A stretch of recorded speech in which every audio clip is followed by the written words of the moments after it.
Welcome back to the Toronto Thunderbirds franchise here on Madden 25. In today's episode, we have finally wrapped up Season 1 and will now be taking on the entire offseason and try to get a little bit of help added to this team. Taking a look at our stats for the season, quarterback Ben Richardson on his rookie year goes for 4,100 yards, 19 touchdowns, but 18 interceptions. And looking week by week, he was just super inconsistent this year. One game he would go for 300 yards and 2 touchdowns. Then he wouldn't throw any touchdowns and 2 interceptions. He'd come back for 2 touchdowns and 2 picks. A couple games later, 4 touchdowns and 1 interception. And past that game, he really didn't play that well through the rest of the season. Against the Jets, he did have 3 touchdown passes, but there were several games where he never found the end zone. Obviously, though, he is still going to be our starting quarterback going into next season. I am not going to give up on him that quickly. It was a very rough year. He did not have much help around him. Our receivers aren't that good. Our offensive line is awful. Our running back could never get going. So it's really hard to judge him based on this year. And when I say he had very little help, I mean he had very little help. He was actually our leading rusher this year with 497 yards and 2 touchdowns. Running back Keelan Wayne ran for 480 and 6 scores, and DJ Dallas found the end zone a couple times and 104 yards on 38 carries. Leading our team in receptions this year was wide receiver Dimitri Cox, who was actually an undrafted player that we brought in, but he got 73 catches for 887 yards and 5 touchdowns, and very well may be the offensive rookie of the year on the NFC side, so we'll have to keep our eye out on that and see if he actually wins that award. Braden Willis, 59 catches, 566 yards and 2 scores. Kyrie Smith, another rookie, 54 catches, 600 yards and 3 touchdowns.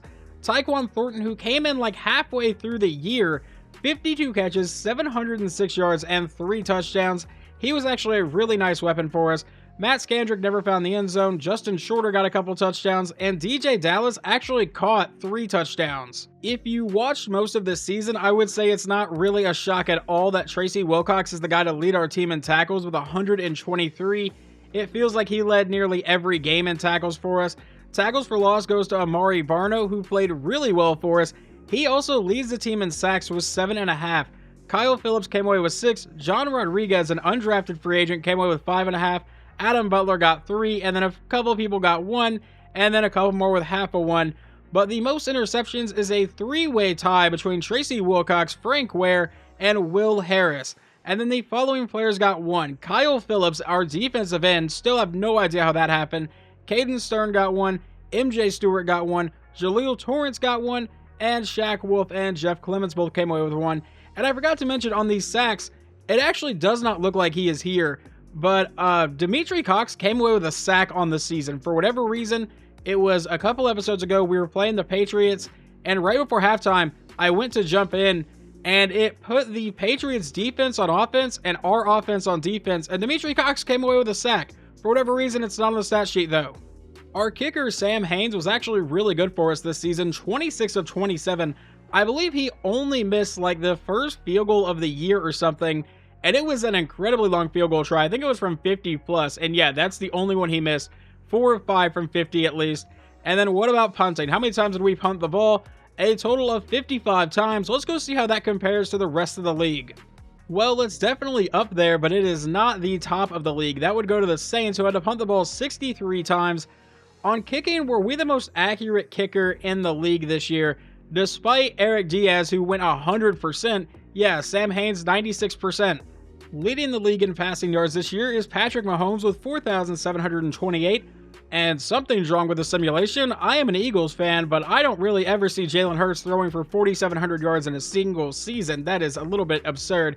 The most touchdowns goes to Josh Allen, who threw 51 and only 5 interceptions. And then did we lead the league in picks? Absolutely not. Joshua Mann for the Rams, a rookie quarterback, threw 26 this year. Deshaun Watson threw 22. Baker Mayfield threw 22. And Will Levis had a really weird year.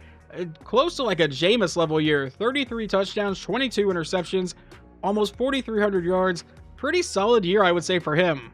And you were going to see some just absurd stats because I don't really know what's going on with the Madden simulation right now. I feel like Madden 25 is one of the worst ones we've gotten in terms of simulation. Josh Jacobs, 1,400 yards, but 26 touchdowns on the year. That is just absurd. Derrick Henry with 22, Saquon with 19. And then you have Lamar Jackson here with less than 800 yards, but 15 touchdowns. Brian Robinson, 800 yards and 15 touchdowns as well. I really just feel like the simulation's off this year. The most receptions goes to Jamar Chase, who came away with 119. Amon-Ra came away with 110. And then CD came away with 100. The most yards goes to Amon-Ra with 1,700. And then 26 touchdowns for Amon-Ra St. Brown and 21 for Rashee Rice. Yeah, there's definitely something up with the simulation. How many passing touchdowns did Jared Goff have if he had 26 receiving? He threw for 40 on the year. All right, I mean, a great year for the Lions, I guess. The way I said that may have come off a little bit wrong or, sounding like I'm not saying the Lions are good. The Lions are a very good football team now. Obviously, several years ago they were not, but they are very good now in real life. But leading the league in tackles in this universe is going to be Carlos Denard, a rookie for the Raiders with 141. What about sacks? Aiden Hutchinson was 17.5. DeMarcus Lawrence came away with 16. I'm sorry, that's Dexter Lawrence. I don't know why I thought that was DeMarcus Lawrence. And then interceptions, Jamel Dean came away with 7, and Derek Stingley also came away with 7. I do want to see who had the most pass deflections, though. That would be Tyson Campbell. And then one more stat I want to check here is back at passing. I want to see who was sacked the most on the year, because I have a bad feeling we're about to see Ben Richardson's name, and it is by a lot, by a total of 20 more sacks. He was sacked 59 times on the year. Who was the most accurate quarterback, though? That goes to Josh Allen and Lamar Jackson, along with Jordan Love. They all completed 73% of their passes. Here in just a minute, we will figure out who is going to the Super Bowl. You can see all of the playoff standings. The Chiefs end up with a 1 seed on the AFC side, and the Packers end up with a 1 seed on the NFC side. There are some moves I want to make before we do that, though, and that is going to be firing our offensive and our defensive coordinator. Yes, I understand they did not have a ton of talent to work with, but honestly, in this game, it's a lot better to fire your coordinators and see if there are better ones available, because then you get more staff points that you can actually use and upgrade everyone else. So that is pretty much the main reason I'm doing it. Is it kind of a cheesy thing? Absolutely. I'm going to do it anyway, though. For the offensive coordinator, welcome in Vernon Lane. The main thing I look for in offensive coordinators is that quarterback guru tab.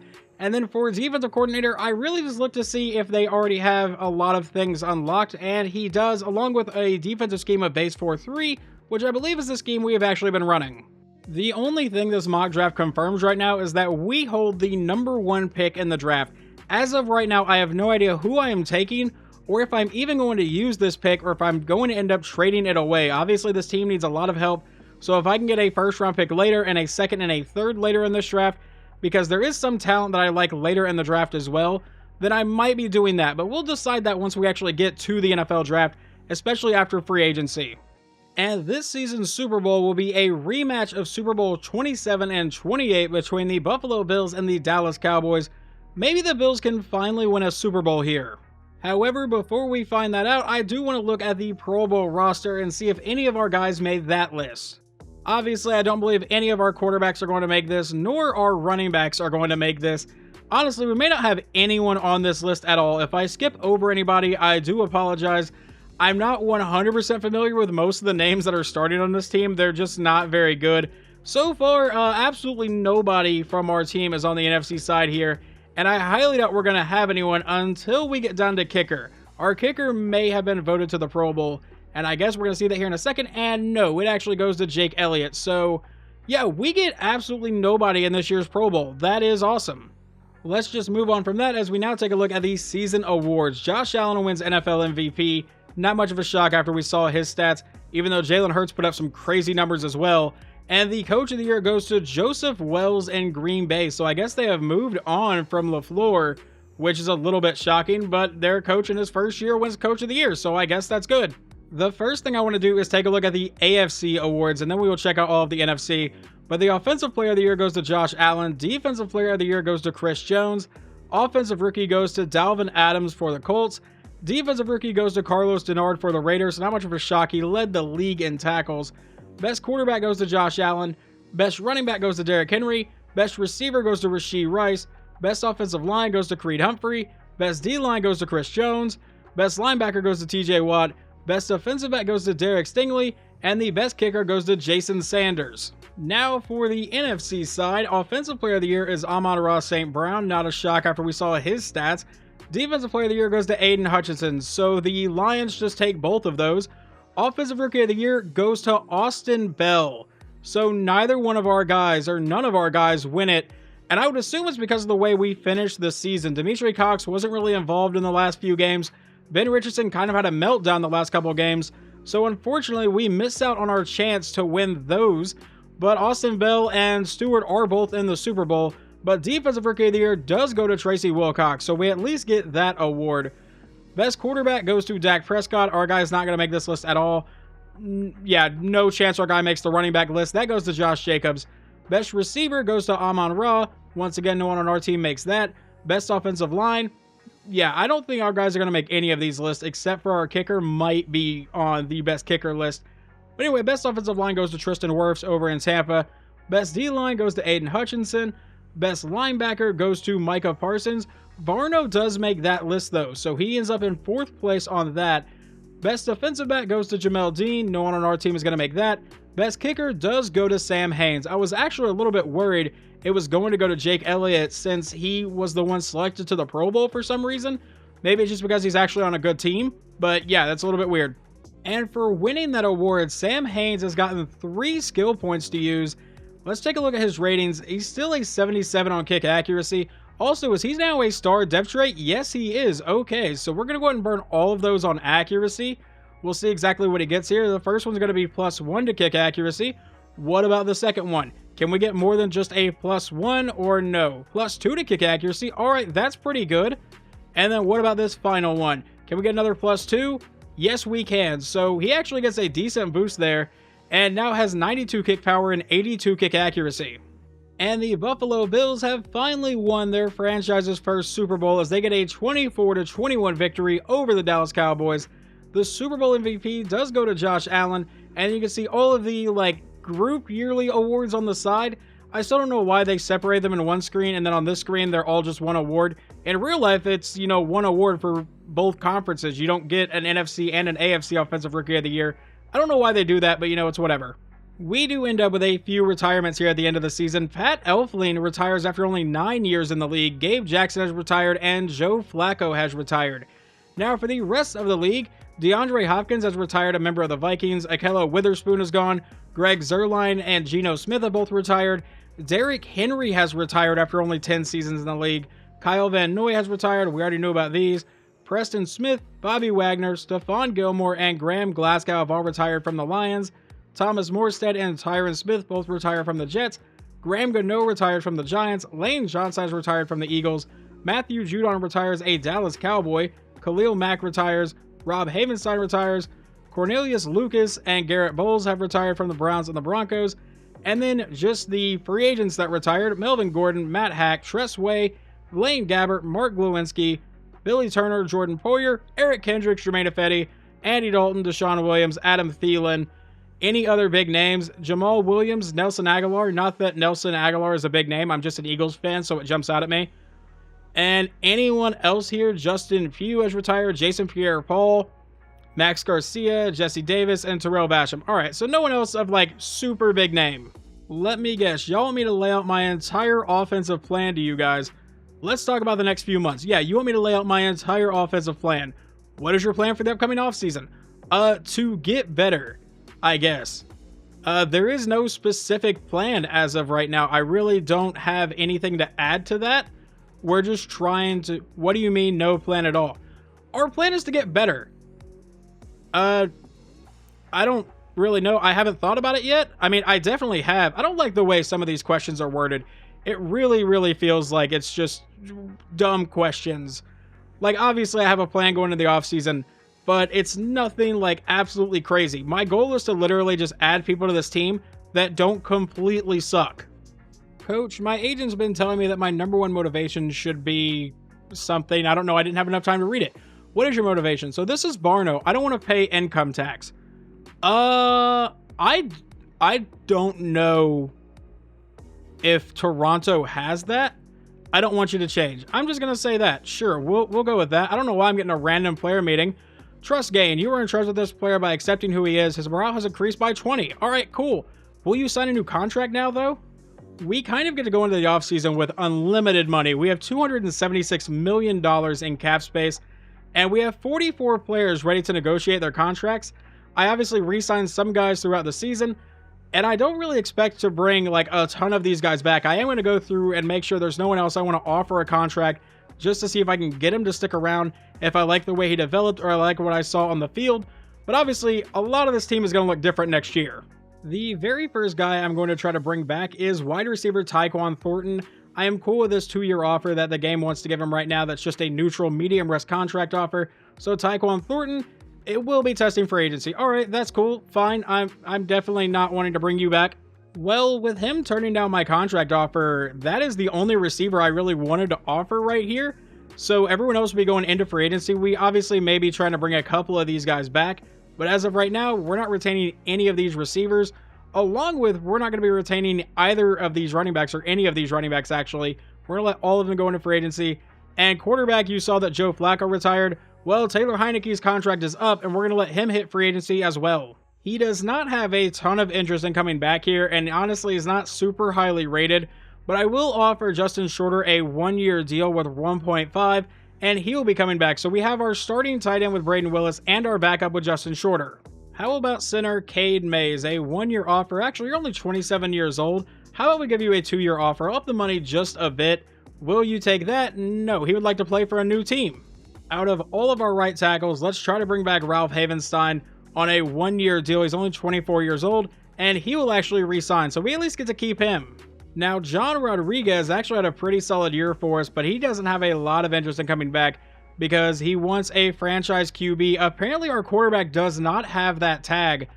That's kind of concerning, I'm not going to lie to you. But how about a 1-year deal? But he's going to be testing for agency. And then none of our defensive tackles want to come back, so I guess we're going to move on from that as well. So pretty much my entire defensive line is going to be new. Alright, it may have been stupid to question that earlier, but apparently Canada does have income tax. Honestly, I'm from Oklahoma. I have no idea what goes on in Canada, really, besides the fact that it's cold and they have free healthcare. But anyway, with Barno, I don't know if I'm going to be able to bring him back. I will up the money just a bit because he played well for us. He has regressed from a star back down to a normal dev trait, but I've got a 2-year, $5 million offer, and he also would like to play for a new team. Which, by the way, that now means pretty much all of our backup linebackers are going to be new next year because I'm not going to bring back any of our outside linebackers or any of our backup middle linebackers. So we will have our starters with Sean Chason, Tracy Wilcox, and Austin Acosta, but the backups will all be brand new. And a lot of the secondary is going to look different too because I'm not going to bring back any of these corners. I was really considering bringing back Shaq Wolf and Frank Ware, but neither one of them kept their star dev traits, so I'm not going to be bringing back these guys with normal dev traits. What about our safeties? Anyone I want to bring back there? Absolutely not. And at strong safety? Not really. All right, so yeah, a lot of this team is changing. Actually, before we jump in to see who is available, in the last offseason, I obviously did not sign anybody in free agency. We started at the NFL draft to build the team, and then following that, I signed undrafted free agents and veterans under a 70 overall. The rule for this year is there's kind of not a rule. Now, before anyone gets upset, I do have the free agent motivation impact set to high. So if a player does not want to come to Toronto, I'm either going to have to really overpay them and burn a lot of this cap space, which granted we have plenty of it, or just not go after them. I'm going to try to just go after players that really just want to be here. We're not a very good team, so I feel like that's going to be the more realistic thing to do. And then after the draft, we'll fill out the rest of the roster with undrafted free agents and other veterans and things like that. But for now, let's go ahead and see who is available. And as you can see, there are definitely some high-rated free agents in this free agency class, but not a lot of interest in coming to Toronto. Like with Mark Andrews, he wants a team that has a franchise quarterback player tag, and for whatever reason, our quarterback does not have that, which I honestly thought he did, but I guess not. So that may be a little bit harder to sign everybody now. Well, I've actually found one guy that wants to come to Toronto here that's decently rated. Wide receiver Jameson Williams, an 84 overall, only 25 years old, a star dev trait, 98 speed, 96 acceleration, 86 catching, 80 catch in traffic, 86 spectacular catch. He also has pretty solid route running. We're going to go and offer him a contract. Now, I will add one of his other motivations is the franchise quarterback player tag, and obviously we do not have that. But his interest level is in the yellow, so I've upped the money just a bit on a 3-year deal, and let's see where we kind of stand whenever it comes to that offer. We are currently the only team offering him, so it's a pretty solid deal. So yeah, I'm okay with that right now.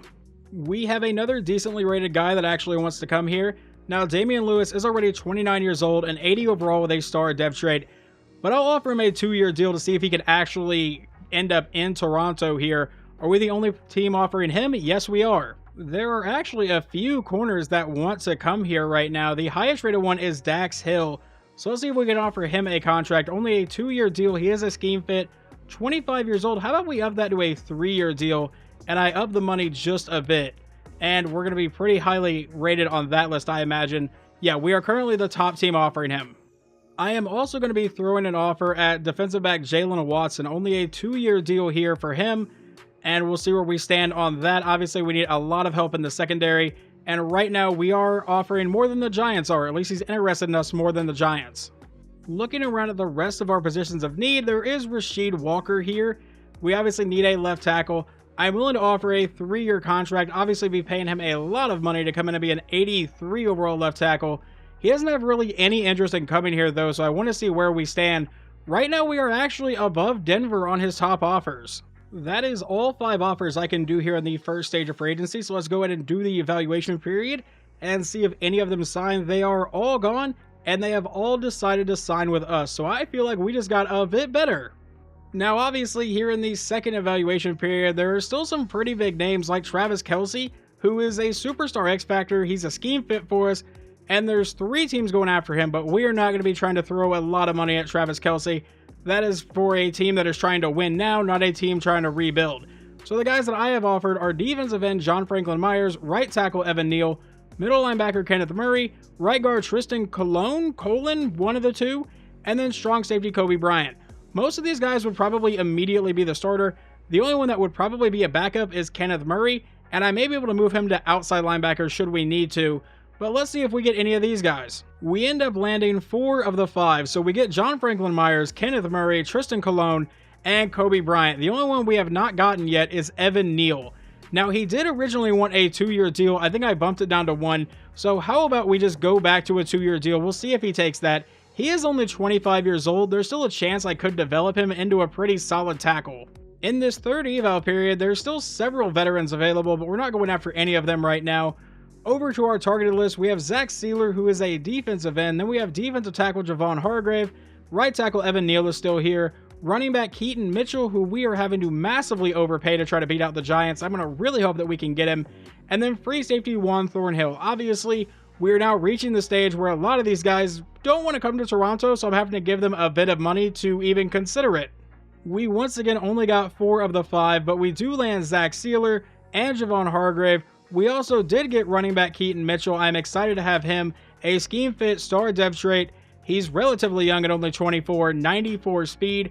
I'm going to really hope we can develop him. But we also landed free safety Juan Thornhill, which means the only guy that is still yet to sign is right tackle Evan Neal. So I decided to once again up the offer for Evan Neal. But then I'm also going to go after outside linebacker Alex Anzalone, defensive tackle DJ Jones, center Garrett Bradbury, and quarterback Jacoby Brissett to be our mentor backup quarterback. And from those 5, we managed to land Alex Anzalone, DJ Jones, and Jacoby Brissett. So the only guys we did not land are the 2 offensive linemen. And now the Cardinals are actually competing with us for Evan Neal. We're still the only one going after Bradbury. So I actually ended up backing out on Evan Neal. The reason was because he was getting really expensive for a guy that I can't even guarantee is going to be our starter past this season. So instead, I have now added Darius Slay to our board, but mostly I have added Austin Jackson to be our new right tackle that we're going for, and I'm keeping Garrett Bradbury here. The only other thing I'm really curious about is DeMarcus Lawrence is still here. 4 teams are going after him. Obviously, he's incredibly expensive, but I do want to see what kind of teams are offering him. So Chicago's up there along with the Saints, Seahawks, and the Titans. You know what? I'll go ahead and keep this offer here, and we'll see if he actually comes to Toronto or not. I mean, it would be a crazy thing to happen, but, you know, if he's actually interested in coming here, and they're now all gone, so did we land all of them? No, we did not land DeMarcus Lawrence. He has finally signed with somebody, but we did land Darius Slay, and we landed Austin Jackson along with Garrett Bradbury. That is going to be our entire free agent class. I feel like we added a lot of talent to this team. Now, obviously, this team is going to need a lot more help than just one offseason free agency, but I am really excited we added some new weapons for our quarterback like Jameson Williams. So we go up from 25 people on the roster all the way up to 44, meaning we sign 19 people to the team. But now it's time to do some private workouts. But first, I want to take a look at the free agency recap, just to see where some of these guys ended up. Mark Andrews is a member of the Jacksonville Jaguars. Tyler Linderbaum is now a Seahawk. Joe Thuney is now a Cardinal. Travis Kelce is now a Bronco, so he stays in division. Dre Greenlaw is going to Seattle. Benford's going to New Orleans. And let's see, I want to see where DeMarcus Lawrence ended up going. He ended up signing with Chicago. You know, that was the other top offer on his board, so not much of a shock there. Looking at the top of this draft board right now, if you made me pick what I was going to do, I would probably just go ahead and trade away the number 1 pick right now because no one is really jumping out to me as like a great selection. We're going to go ahead and use a private scouting on Dwight Bennett, Zach Harrison, and then I need one more guy to use it on. So how about down here, left tackle, Dominique Broussard out of Georgia. So yeah, we're going to scout those 3 guys. And the final mock draft does have me taking Dwight Bennett, and we're not going to draft a new quarterback, but I want to show you guys this quarterback, Donnie Irons out of Fresno State. Had I waited a year to draft a quarterback, this would have been the selection. A, medium accuracy, A, short accuracy, B, throw under pressure, A, awareness, elite throw power. I think he's going to be an incredible quarterback, and it looks like the Browns are going to be able to get him. Unless, of course, whoever I end up trading this pick with wants a quarterback here. So let's see what's available. It looks like the Bears would want us to just fall back a few spots. I highly doubt they're taking a quarterback, considering they have Caleb Williams. The Browns are wanting us to fall back a spot for an extra 3rd and a 4th. The Buccaneers want us to fall all the way back to 22. That's not happening. Seattle is offering us 3 first-round picks to fall back to 11. I would really love to get like a 2nd-round pick in this draft if possible.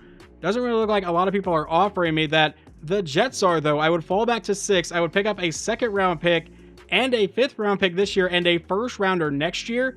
And the Giants are offering me 3 first-round picks to fall back to 14. As of right now, this trade with the Jets looks really, really tempting. Because like I said just a minute ago, I don't see anybody here that is worth the number 1 pick, at least not to me.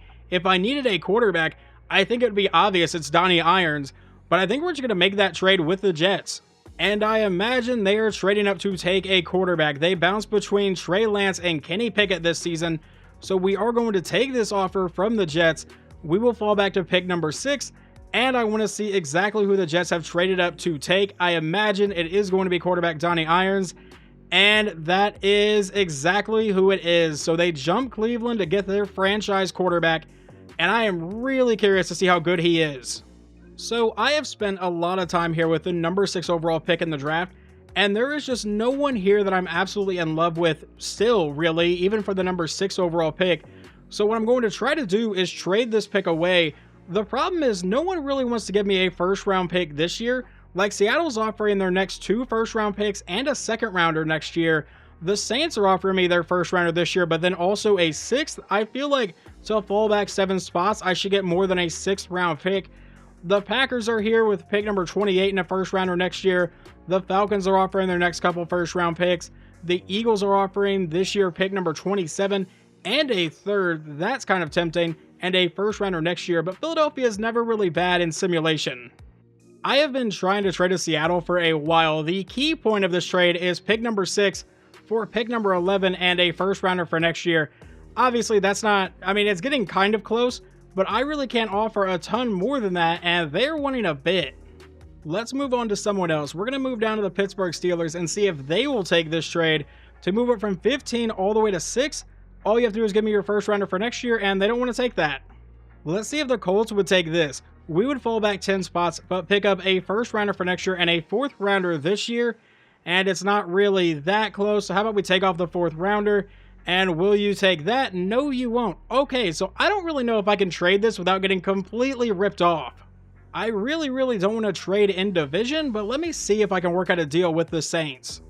Alright, we finally have a trade here. We are trading the 6th overall pick, a 5th-rounder this year, we had 2 of them, and a 4th-rounder next year, in exchange for a 1st-round pick this year, which is pick number 13, and a pick in the 3rd round. And getting a pick like this has kind of been my goal throughout this entire draft, because around the midway point of the round, teams start offering you stuff later in the draft, or at least in my experience, that's the way it works. So Philadelphia is wanting me to fall back 14 spots, but they give me an extra second and a third rounder this year. I told you guys I like a lot of the talent on day like 2 of this draft, so we're going to go and take this trade with Philadelphia, and then we should pick someone at 27 unless there's a trade I can't refuse. And with that pick, we're going to take outside linebacker Zach Harrison out of San Diego State. B block shedding, A pursuit, A tackle. He does not have great speed for a linebacker. He was 24th and 25th for that. But the good news is I'm actually not going to be playing him at linebacker. We're going to move him over to defensive end and have him rush the quarterback. So Zach Harrison, welcome to Toronto. And he is going to be number 36 in true value. We drafted him at 27, but he does have a hidden dev trait. And now just a few picks later at the start of the second round, we're going to take left guard AJ Miller out of California with A awareness, B run block, A pass block finesse, A to C impact blocking. You are coming to Toronto, and he is going to be number 3 in true value. We drafted him at 33, and he will be a hidden dev trait. Our next pick comes at pick number 6 here in the second round, and we're going to take wide receiver Brian Duvall out of Wisconsin, only 21 years old. That D catching and D catching traffic, just kind of ignore that. He has a talent grade of round 1 to 2, C awareness, B deep route, A spectacular catch. Not the fastest guy available, but I still think he's going to be a pretty solid player just because of that talent grade of round 1 to 2. And we're going to really hope that we can develop that catching. He won't need to be one of our main guys immediately, so I'm not super worried about it. But Brian Duvall, he will be number 44 in true value. We drafted him at 38, and he will also be a hidden dev trait. I know I already took an outside linebacker in the first round that I plan to move to defensive end, but our left outside linebacker is Sean Chason, who we took in the 7th round last year. Not a super highly rated guy, but Corey Bailey seems to be the best player available right now, and he is going to come in with B awareness, A play rec, A hit power, B zone, A tackle, elite speed, good acceleration. Yeah, Corey Bailey, you're coming to Toronto, and he is going to be number 4 in true value. We took him at 59, and he is also going to be a hidden dev trait. So far, we have hit on everybody. At the start of the 3rd round, I am willing to take a little bit of a risk on this receiver. I know I already took a receiver, and I know I've already taken 2 outside linebackers, but this guy has the fastest time in the draft for a receiver at a 4.32 at the combine, ran a 4.33 at his pro day, great speed, elite acceleration, does not have great route running. It's an F medium route and then an F short route, but does have B deep route. Not a great release, but does have C catching, which is higher than the guy we took earlier. So Sidney Peters, you are coming to Toronto, and he is going to be 92 in true value. Took him at 65, but he will be a hidden dev trait with 95 speed. Alright, so far I have managed to land a hidden dev trait with every single pick, but historically for me, in my opinion, I am terrible at drafting tight ends. But I think Dylan Kruger might be the best player available right now. Elite speed, elite strength, decent acceleration, elite agility as well. I don't know a ton about him, but I do know he has A stiff arm, A medium route, B short route, C run block power, and then I believe he has C run block as well. And I know that Braden Willis is like a fan favorite on this series, but he is already going into his 3rd year, so if I cannot develop him, I'm going to need another tight end. And Dylan Kruger, I think, will be that tight end, as he will be coming to Toronto, number 47 in true value, drafted him at 77, and also a hidden dev trait. All right, we may have ourselves a new tight end. With our final pick here in the 3rd round, we're going to take defensive back Sidney Minor out of Wake Forest. B-man coverage, C press, C zone, great speed, great acceleration. His awareness is a C to an F, which is a bit concerning, but we're going to go ahead and draft him and see if we can keep our streak alive of hidden dev trait players. Number 76 in true value, which is a good start, but he will be a normal dev trait. So unfortunately, we cannot get everybody as a hidden dev trait. Alright, how about we just try again then? Just a few picks later as we start the 4th round, we're going to take defensive back Tim Barner out of Georgia, and he is going to come in as the number 75 in true value, but another normal dev trait. Alright, so our streak is definitely over. Moving on to the 5th round here, we're going to take outside linebacker Dennis Rhodes out of California. C block shedding, A tackle, solid speed, poor acceleration, but I really like everything else he kind of brings to the table for a 5th round pick. So Dennis Rhodes is coming to Toronto with the number 103 in true value and a normal dev trait. Now that takes us into round number 6 of this draft, and honestly, this might be one of the more crazy picks I make in this entire series. I understand we just had the kicker that landed kicker of the year, But look at Glenn Griffin, a 23-year-old out of Texas Tech with a kick accuracy. I don't really care about anything else that he has here, because if you go to his physicals, he has elite kick power. So yeah, Glenn Griffin, we're actually going to burn a 6th round pick on you, and I'm going to see how you compare to our other kicker, but he is number 2 in true value. Alright, we may have a really, really good kicker here. Made 96.2% of his kicks in college. Okay, and a hidden dev trait with that 99 kick power. Alright, yeah, you are probably our new starting kicker. And now we finally get to wrap up this draft class.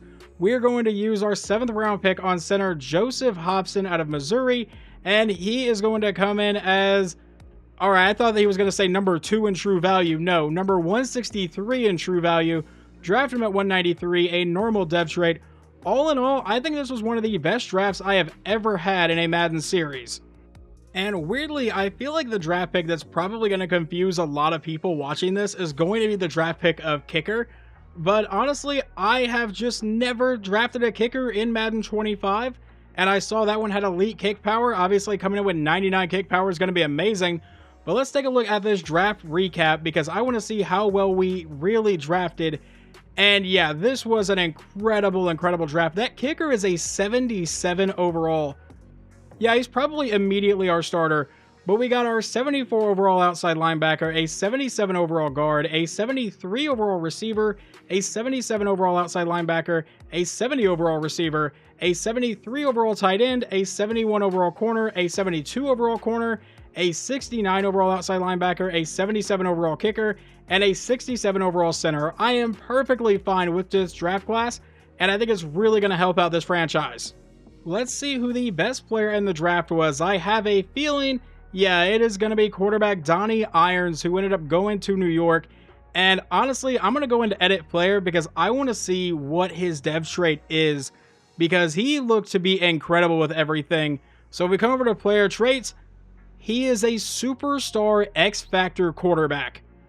Wow, alright, the Jets may finally have a franchise quarterback here. Let's take a look at how our division drafted. It looks like in the first round, Tampa Bay took a 74 overall left tackle. Then they got a 72 overall receiver, a 74 overall middle linebacker. So they ended up with a pretty solid first 3 rounds. And then the Falcons ended up with a 72 overall outside linebacker, a 71 overall running back, a 71 overall outside linebacker.